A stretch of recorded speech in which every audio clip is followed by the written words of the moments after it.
We are happy, President, that you are here, Bekele Beke. I will now call on stage the Minister of Justice and Correctional Services, Mr. Ronald Lamola.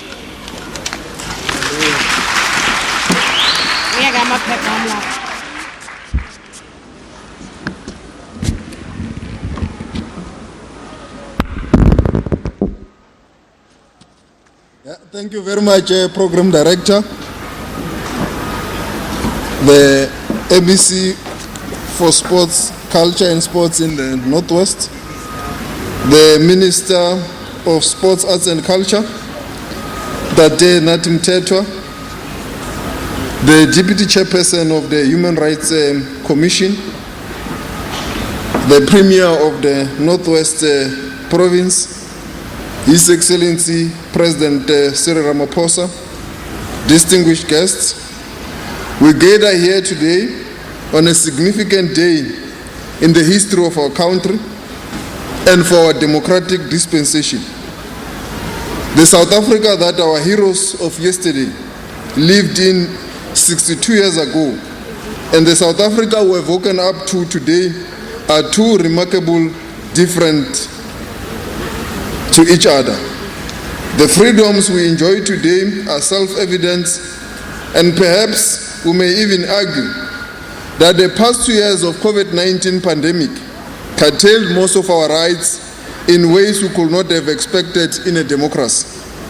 But that is precisely what makes a different nation under COVID-19. Our rights were not limited by arbitrary power. All our actions to protect the nations had to be justified within the rubric of the Constitution. A Constitution which has been implemented for 25 years is a Constitution that provides a number of ways for claiming and defending basic rights, such as socio-economic rights to housing, healthcare, food, and water. Although the gains of our democracy are self-evident, it is also apparent that this young democracy has been suffocated by corruption and other forms of maladministration.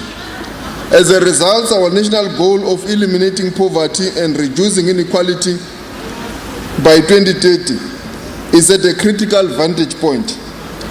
The NDP underscores our historical position as per our Reconstruction and Development Program, and I quote from the NDP: "No political democracy can survive and flourish if the mass of our people remain in poverty, without land, without tangible prospects of a better life. Attacking poverty and deprivation must therefore be the first priority of any democratic government." Close quote.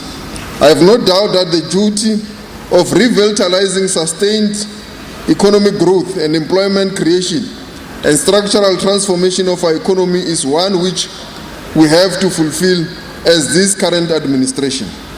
Yes, external factors may well influence the pace and processes of structural transformation, which precisely the reason the social compact identified by the President's leadership in this sixth administration is possible one of the most important interventions required to sustain our democracy and deliver on the promises of the Constitution.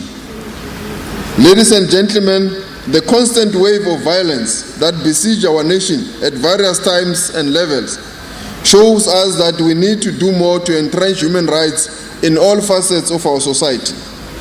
The various incidents of racism, which continues to lay their ugly head in some of our schools, lawlessness and attacks on black Africans, foreign nationals, and sometimes Asian foreign nationals, shows us that as a nation, our humanity is at an all-time low.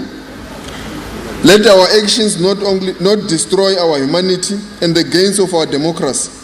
Instead, our actions should entrench the Bill of Rights in all spheres of society.